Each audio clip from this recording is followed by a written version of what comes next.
اللہ اللہ اللہ اللہ اللہ اللہ اللہ۔ ہم وہ قوم ہیں جو یہ چاہتے ہیں کہ صاحب ہم ایک دفعہ ہاتھ اٹھا کے کہ یا اللہ، تو اللہ کی مدد ہمارے سامنے کھڑی ہوئی ہو اور ہم کو کچھ بھی کرنا نہ پڑے۔ اگر ایسا ہوتا تو ایسے کیے جانے کے سب سے زیادہ حقدار اس دنیا میں تھے تو ہمارے آقا سیدنا محمد الرسول اللہ صلی اللہ علیہ وسلم تھے۔ انہوں نے کتنی دفعہ ہاتھ اٹھائے، انہوں نے اللہ سے کتنی دفعہ دعائیں مانگی، انہوں صبح سے لے کے رات تک، اگر رات میں بھی نیند سے بیدار ہو جاتے تب بھی دعا کرنا ان کی عادت تھی۔ وہ ہر وقت دعائیں کرتے تھے، وہ ہر وقت اللہ سے مددیں مانگتے تھے، وہ ہر وقت اللہ سے آفات اور آزمائشوں اور فتنوں سے پناہ مانگتے تھے۔ حدیث کی کتابوں میں آپ نبی کی دعائیں پڑھیں، ہر محدث نے کتاب الاذکار والدعوات رکھی ہے جس میں حضور کی دعائیں اور حضور کے ذکر کو جمع کیا ہے، ہر محدث نے جمع کیا ہے۔ الگ سے بھی کتابیں لکھی ہیں، امام نووی نے اذکار لکھی ہے، امام نسائی نے عمل الیوم واللیلہ لکھی ہے، اور امام احمد نے اور بہت سے محدثین نے الگ سے بھی، جس میں صرف حضور کی دعائیں ہیں۔ حضور علیہ السلام ذکر کیا کرتے تھے، دعائیں کیا کرتے تھے۔ اتنی بڑی بڑی ضخیم کتابیں جس میں آپ کی دعائیں جمع کی گئی اور آپ کے ذکر کی روایتیں جمع کی گئی، اس کو آپ پڑھیے تو اللہ کے نبی صلی اللہ علیہ وسلم اللہ تعالیٰ سے نعمت اور راحت کا سوال کرتے تھے اور مصیبت سے اور پریشانیوں سے نجات مانگتے تھے، جس کو کہتے ہیں سوال اور تعوذ پناہ مانگنا۔ جتنی دعائیں آپ دیکھیں گے، اللہم انی اعوذ بک، اللہم انی اعوذ بک، اللہم انی اعوذ بک، یہ کیا ہے؟ پناہ مانگنا۔ ایسی ایسی مصیبتیں حضور نے متعین کی اس دنیا کے لیے کہ جو صحابہ نے دیکھی بھی نہیں ہوں گی، لیکن حضور کی دعا میں انہوں نے دیکھی، اس کو سمجھا کہ یہ بھی مصیبت آ سکتی ہے اس دنیا میں، یہ مصیبت بھی آ سکتی ہے۔ بعض وہ مصیبتیں تھیں جن کو صحابہ سمجھتے تھے کہ یہ مصیبت ہے، نبی نے پناہ مانگی تو ارے بھائی یہ پناہ مانگنے کی چیز ہے، یہ مصیبت ہے واقعی۔ لیکن کچھ مصیبتیں ایسی تھیں جن سے حضور نے پناہ مانگی اور صحابہ کو پتہ بھی نہیں تھا کہ یہ بھی کوئی مصیبت ہے۔ انہوں نے پوچھا بعض دفعے، یا رسول اللہ اس کا کیا مطلب ہے، اس کا کیا مطلب ہے؟ تو آپ نے بتایا اس کا یہ مطلب ہے۔ اوہ، یہ بھی پناہ مانگنے کی چیز ہے؟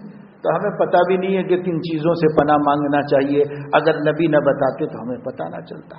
اور نبی نے کہاں بتایا؟ نبی نے اپنی استعاذہ کی دعاؤں میں بتایا، اور امت نے کبھی نہ دعائیں پڑھی، نہ سیکھی، نہ سنی، نہ سمجھی، تو ان کو کیسے پتا کہ کیا کیا چیزوں سے پناہ مانگنا چاہیے، کون سی چیزیں مصیبت ہیں۔ ہم نے بعض چیزوں کو خامخواہ مصیبت سمجھ کر اس سے پناہ مانگنا شروع کیا ہے، اور بعض چیزوں کو خامخواہ نعمت سمجھ کر اس کا سوال کر رہے ہیں، حالانکہ وہ نعمت نہیں ہے اور مصیبت نہیں ہے۔ نبی بتائیں گے کہ مصیبت کیا ہے، نعمت کیا ہے، نبی اس کو بتائیں۔ اور جتنی دعائیں آپ کو ملیں گی اللہم انی اسألک، اس میں نبی نعمتوں کو اللہ سے مانگ رہے، اللہ یہ اچھی حالت ہے میں اس کا سوال کرتا ہوں، یہ اچھی حالت ہے میں اس کا سوال کرتا ہوں۔ اچھا ہونا برا ہونا نبی کو صرف عقل سے نہیں سمجھ میں آیا، عقل سے تو بہت باتیں سب کو سمجھ میں آتی ہیں، اس کے لیے ایمان کی بھی ضرورت نہیں۔ نبی کو عقل کے ساتھ ساتھ اللہ کی وحی سے سمجھ میں آیا کہ یہ اچھا ہے اور یہ برا ہے، تو پھر یہ بات بھی صحابہ کو معلوم ہوئی، بعض چیزیں کو عقل اچھا کہتی ہے مگر شریعت اس کو اچھا نہیں کہتی، اور بعض چیزوں کو عقل برا کہتی ہے پر شریعت اس کو برا نہیں کہتی۔ اور اکثر چیزیں وہ ہیں جن کو عقل بھی اچھا کہتی ہے، شریعت اور دین بھی اچھا کہتا ہے۔ عقل اور شریعت میں زیادہ فرق نہیں ہے، ہماری شریعت ہماری عقل کے مطابق گفتگو کرتی ہے، لیکن کہیں کہیں ہماری عقل کی حد عاجز ہوتی ہے، وہاں اللہ اپنے علم سے کوئی بات بتاتے ہیں تو ظاہر ہے کہ وہ ہمارے عقل کے خلاف نہیں بلکہ ہمارے عقل کی رہنمائی اور مدد ہے، خلاف نہیں ہے، اس کی مدد ہے، کیونکہ وہ وہاں تک جا نہیں سکی تھی۔ ایک چیز کو اچھا سمجھنے اپنے حد میں اس نے اچھا سمجھ لیا اور اس کے آگے اس کی حقیقت کی جو عقل نہیں پا سکتی تھی، اللہ جانتے تھے تو اللہ نے شریعت کے ذریعے بتایا کہ اس سے اور آگے جاتے تم جا سکتے، تو تمہارا علم کہتا کہ یہ اچھا کام نہیں، لیکن تم چونکہ نہیں جا سکتے ہو تو اس لیے تم نے اس کو اچھا سمجھا۔ اور کبھی ایک چیز کو ہم برا سمجھتے ہیں تو شریعت کہتی نہیں اچھا ہے، ہم کہتے اچھا کیسے ہے، عقل تو نہیں کہتی اچھا، عقل کہہ رہی ہے، علم کہہ رہا ہے کہ غلط ہے، تو تب شریعت کہے گی کہ نہیں، اگر آپ کی عقل اس سے آگے تک جا سکتی ہوتی تو آپ کی عقل بھی کہتی کہ یہ اچھا ہے، تم برا سمجھ رہے ہو، لیکن تمہاری عقل نہیں جا سکی، اس لیے اللہ نے مدد کر دی کہ دیکھو جس کو تم برا سمجھ رہے ہو وہ اچھا ہے، اور جس کو تم اچھا سمجھ رہے ہو وہ برا ہے۔ عسى ان تحبوا شيئا وهو شر لكم عسى ان تكرهوا شيئا وهو خير لكم، تم ایک چیز کو ناپسند سمجھ سکتے ہو لیکن وہ اچھی ہو، اور ایک چیز کو تم برا سمجھ سکتے ہو یعنی اچھا سمجھ سکتے ہو لیکن وہ تمہارے حق میں بری ہو۔ ایسا کیوں؟ ایسا کیوں؟ عقل تو اچھا فیصلہ کرتی ہے، پھر ایسا کیوں کہا جا رہا ہے؟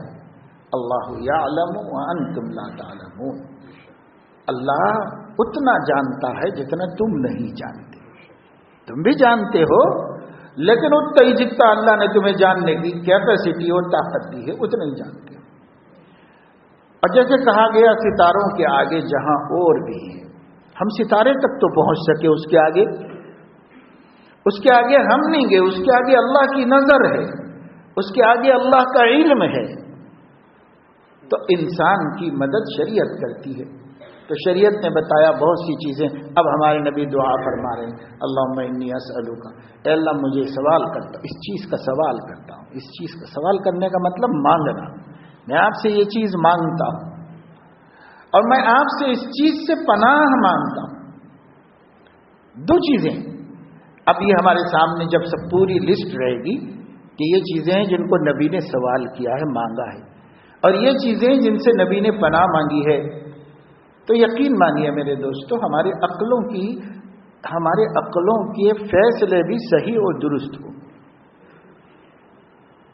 کیونکہ عقل کے آگے بھی کچھ علم ہے، روشنی ہے، وہ روشنی وحی کی ہے، وحی کو ہم ملاتے ہی نہیں اپنی عقل کے ساتھ، عقل ہی سے سب کچھ جاننا چاہتے، اگر اس کے ساتھ وحی کو ملائیں گے تو عقل بھی ایک روشنی ہے، وحی بھی ایک روشنی ہے، یہ روشنی ڈبل ہو جائے گی، پھر رستہ بالکل کلیئر نظر آئے گا، صاف ستھرا دکھائی دے گا، فیصلوں میں غلطی نہیں ہوگی، اقدام ہمارا غلط سمت میں نہیں ہوگا، بالکل صحیح رخ پہ آگے بڑھیں گے ہم۔ اگر روشنی بھرپور ہوگی اور دھندلی روشنی ہوگی تو پھر انسان اس کے اندر گڑبڑ بھی کر سکتا ہے، سمجھ لیجیے رات تاریک ہو اور اوپر سے بادل بھی ہو، تو ایسے وقت میں بسا اوقات ایکسیڈنٹ ہوتے رہتے ہیں ہائی ویز پہ کہ آدمی کے فیصلے اس کو صحیح رخ پہ نہیں ڈالتے، وہ کہیں تیزی سے نکل جاتا ہے، آگے سڑک ختم ہو چکی ہوتی ہے، وہ کسی کھیت میں اتر جاتا ہے، کسی درخت سے ٹکرا جاتا ہے، وہ یہ سمجھتا ہے کہ میں بیچ راستے پہ چل رہا ہوں، لیکن وہ سائیڈ میں ہو چکا ہوتا ہے اور وہ فٹ پاتھ بھی کراس کر کے گڑے بھی گر چکا ہوتا ہے، اسے نہیں سمجھ میں آتا، روشنی ہے مگر دھندلی سی روشنی، بھرپور روشنی نہیں۔ اگر چاندنا بھی پورا ہوتا اور اس کی کار کی لائٹ بھی پوری ہوتی تو پھر وہ ایسے حادثات کا شکار آسانی سے نہ ہوتا جو صرف روشنی کی وجہ سے ہوتے ہیں، وہ حادثات تو نہیں ہو سکتے۔ اسی طریقے سے ہماری عقل ایک روشنی ہے اور اللہ کی شریعت بھی ایک روشنی ہے، اور وہ بہت پاورفل روشنی ہے۔ اس روشنی کو جوڑ لو تب جا کر ہمیں راستہ دور تک صحیح نظر آئے گا، کہیں گڑا کھڈا ایکسیڈنٹ ٹھوکر کسی چیز کا امکان باقی نہیں رہے گا، اندیشہ نہیں رہے گا، آدمی آرام سے نکل جائے گا۔ اس وقت صورتحال یہ ہے کہ بعض لوگ صرف وحی کی روشنی سے دیکھ رہے ہیں، بعض لوگ صرف عقل کی روشنی سے دیکھ رہے ہیں۔ نبی کا طریقہ یہ ہے کہ عقل و شرع کو جوڑ کر کے اس روشنی کو کامل کر کے اس کامل روشنی سے دیکھو، کیونکہ یہ بھی روشنی اللہ کی دی ہوئی ہے، یہ بھی روشنی اللہ کی دی.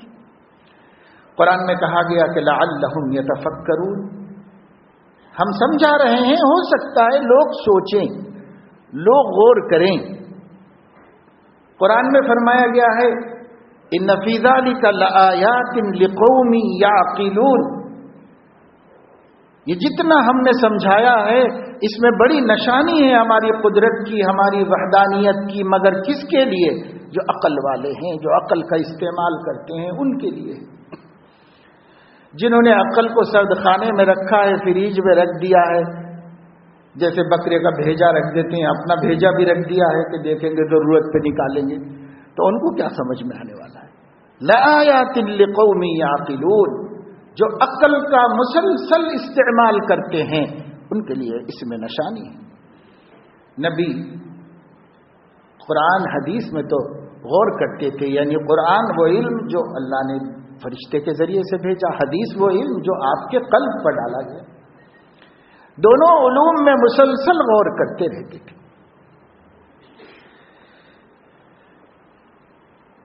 آپ کے بارے میں صحابہ نے کہا کہ حضور علیہ السلام کو لوگوں نے کبھی غفلت کی حالت میں نہیں پایا،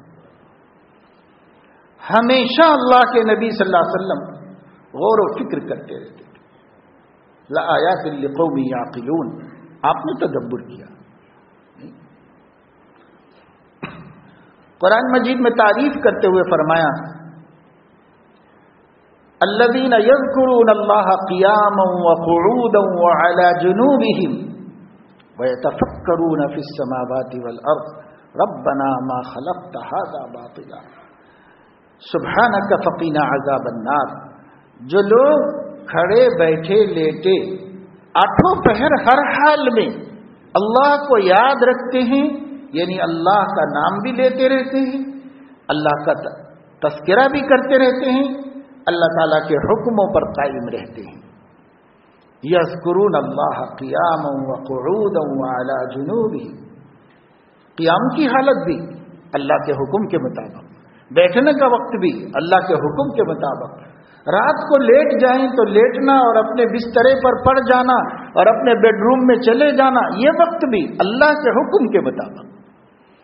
یذکرون اللہ قیاما وقعودا وعلی جنوبہم وَيَتَفَكَّرُونَ فِي خَلْقِ السَّمَاوَاتِ وَالْأَرْضِ، آسمان و زمین کے اندر پھیلی ہوئی اللہ کی قدرت کی نشانیوں میں غور و فکر کرتے ہیں، تدبر کرتے ہیں، سوچتے ہیں، گہرائی میں جاتے ہیں، سمجھنے کی کوشش کرتے ہیں، اس کے پیچھے جو حقیقت کار فرما ہے اس حقیقت کا کھوج لگاتے ہیں، پتہ لگانے میں کامیاب ہوتے ہیں. تب کہتے ربنا ما خلقت ھذا باطلا، پاک پروردگار یہ ساری نعمتیں کروڑوں اربوں آپ نے یوں ہی نہیں پیدا کر دی، یوں ہی نہیں پیدا کر دی. ایک عام انسان فضول کام نہیں کرتا، عام تو کائنات کے رب ہیں، آپ نے ایسے تھوڑی کوئی فضول کام کیا ہے. سبحانک فقینا عذاب النار، آپ پاک ہیں فضول کام کرنے سے، آپ نے ایک بہت بڑے مقصد کے لیے یہ کائنات سنواری ہے، ہمیں جہنم کی آگ سے بچا لیجیے. کون کہتا ہے؟ جو عقل کا بھی استعمال کرتا ہے. تو اب ہمارا حال یہ ہے، یا تو کچھ لوگ عقل ہی کے بندے ہیں، خرد کے بندے ہیں، اور اسی میں بھول بھلیوں کی طرح گھوم رہے ہیں، باہر نکلنے کا راستہ نہیں ملتا. اور کچھ لوگ ہیں جنہوں نے شریعت کو تو سمجھا ہے لیکن شریعت کی رہنمائی کے ساتھ عقل کی روشنی کو فٹ نہیں کیا ہے، ان کے لیے بھی راستے مسدود ہیں، ان کے لیے بھی کچھ سامنے نہیں ہے. دونوں چیزوں کو جمع کرنے والے اس کائنات میں بہت کم بنتے ہیں، بہت کم ہے. اور جنہوں نے ان کو جمع کر لیا ہے اور انہوں نے دونوں روشنیاں اکٹھی کر کے اپنا فیوچر دیکھا ہے، ان کے سامنے منظر کلیئر ہے، کیا کرنا چاہیے کیا نہیں کرنا چاہیے. لیکن ان کی سننے والا کون ہے؟ ان کی سننے والا کوئی نہیں.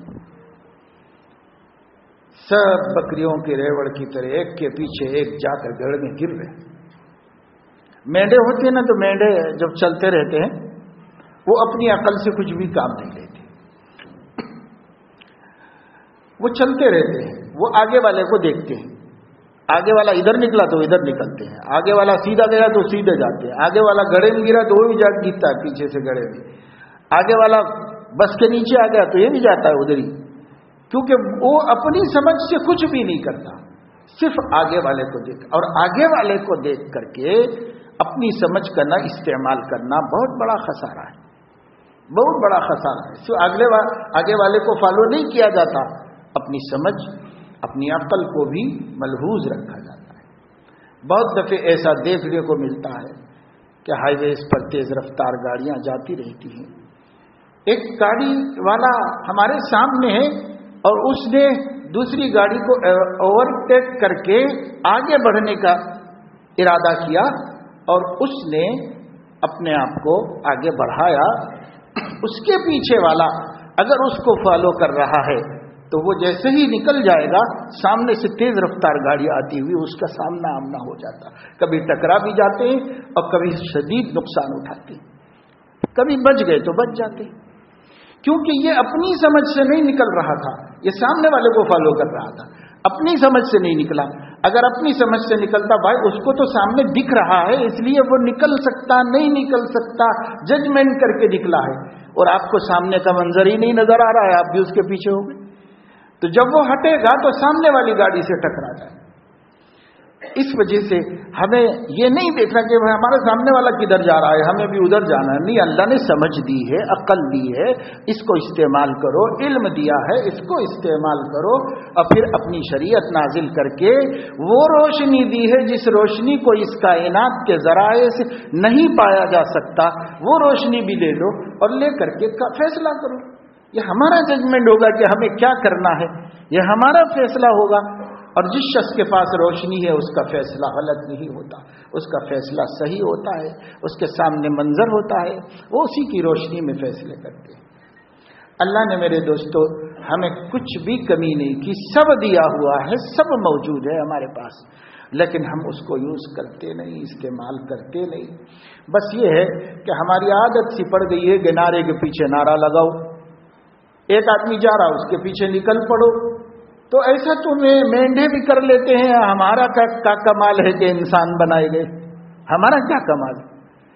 ہمارا کمال یہ ہے کہ ہم خود فیصلہ کر کے آگے بڑھتے ہیں، خود فیصلہ کر کے کام کرتے ہیں۔ یہ چیز مسلمانوں کے اندر دن بدن کم ہوتی چلی گئی، اسی چیز نے ہم لوگوں کے اندر بزدلی پیدا کر دی، مایوسی پیدا کر دی۔ ہم یہ سمجھتے ہیں کہ ہم کیا کر سکتے ہیں، ہم کیا کر سکتے، جس دن آدمی کے دل میں یہ بات آئی کہ میں کیا کر سکتا ہوں، بس اس دن سے وہ نکما ناکارہ کسی کام کے قابل نہیں رہا، اس کے لیے وہ کہ ایسا اسکراپ ہے لیا کہ گھوڑ پہ پھینک دینا چاہیے، کسی کام کا نہیں۔ اگر اس کے دل میں یہ ہے کہ میں کر سکتا ہوں، میں کیوں نہیں کر سکتا ہوں، میں ایک انسان ہوں، مجھے عقل دی گئی ہے، مجھے طاقت دی گئی ہے، مجھے ارادہ دیا گیا ہے، مجھے اختیار دیا گیا ہے، کائنات میں اللہ نے اسباب پیدا کر دیے ہیں، ان اسباب پر مجھے قدرت دی گئی ہے، میں کیا نہیں کر سکتا ہوں، میں سب کچھ کر سکتا ہوں۔ جب میں اپنا سب کچھ کر لوں گا تو اس حد تک پہنچوں گا جس حد کے آگے میں نہیں کر سکتا، تو وہاں سے اللہ کرنا شروع کر دے، وہاں سے اللہ پاک اپنا کام شروع کر دیں گے، لیکن ہم وہاں تک تو جائیں، اگر ہم وہاں تک نہیں جائیں گے تو ہمارے کام کیسے ہوں گے؟ اس لیے یہ جو جذبے والا ہمارا طریقہ کار ہم کو لے ڈوبتا ہے، بس جیسے جیسے وقت گزرا تو ہمارے جذبات ٹھنڈے ہوتے چلے، جیسے جیسے ٹائم آگے نکل گیا ہم مصائب کو سینے سے لگا کر چلنے کے لیے تیار ہو گئے۔ جو مشکل کو ہم ہٹا سکتے تھے اس مشکل کو ہٹانے کا ارادہ بھی چھوڑ دیا، اب سوچا بھائی ہم کیا کر سکتے ہیں، جو بھی ہوگا سب برداشت کریں گے۔ تو بھائی برداشت کرنا اگر اللہ کے فیصلے سے ہو نہیں ہے تو ہو کر رہے گا، جب ہم اللہ کے فیصلے سے کہ آگے خود سپرد ہو جائیں گے تب تو اللہ تعالیٰ اس مصیبت میں ہمارے لیے آخرت کی کامیابیوں کو چھپا دے، اور اگر ہم اس حد سے پہلے ہمت ہار گئے تو اللہ تعالیٰ نہ آخرت کی کامیابی ہمیں دے گا نہ دنیا کی کامیابی دے گا، دونوں سے محروم فرما دے گا اللہ تعالیٰ۔ اس لیے دوستو یہ دنیا دارالعمل ہے، کام کرنے کے لیے آئے، کام کرنا ہے۔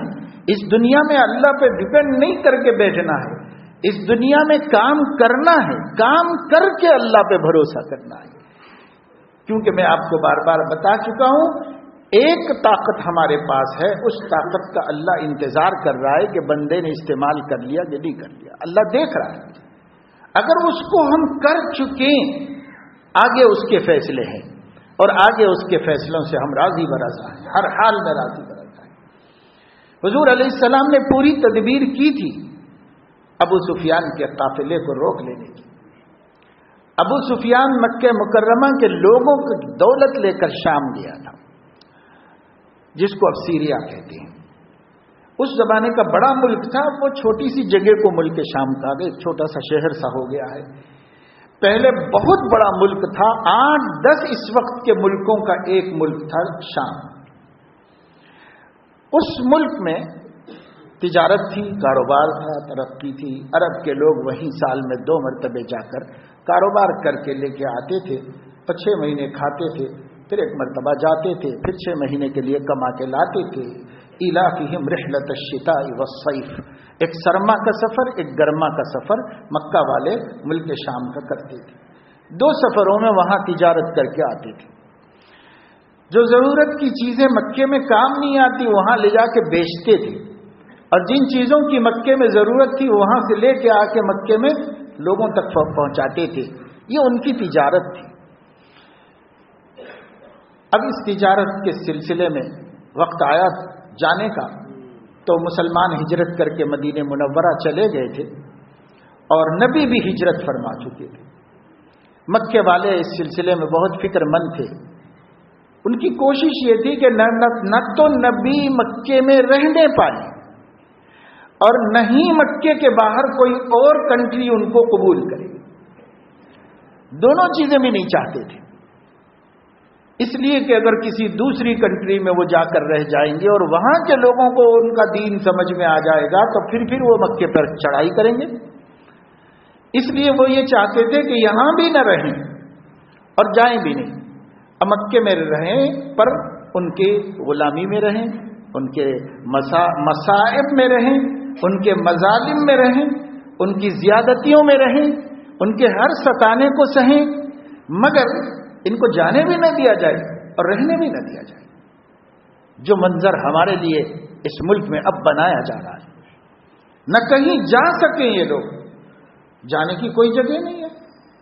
آپ تاریخ آپ کے سامنے ہے، ماضی قریب میں گزشتہ 10 سالوں میں جو کچھ ہوا ہے امریکہ کے مظالم سے عرب ممالک کے اندر، مسلم ممالک کے اندر، تو وہاں سے نکل کر جانے والوں کو دنیا نے دیواریں اٹھانے کی بات کی ہے کہ ہم دیواریں کھڑی کریں گے اور کسی کو داخل ہونے نہیں دیں گے۔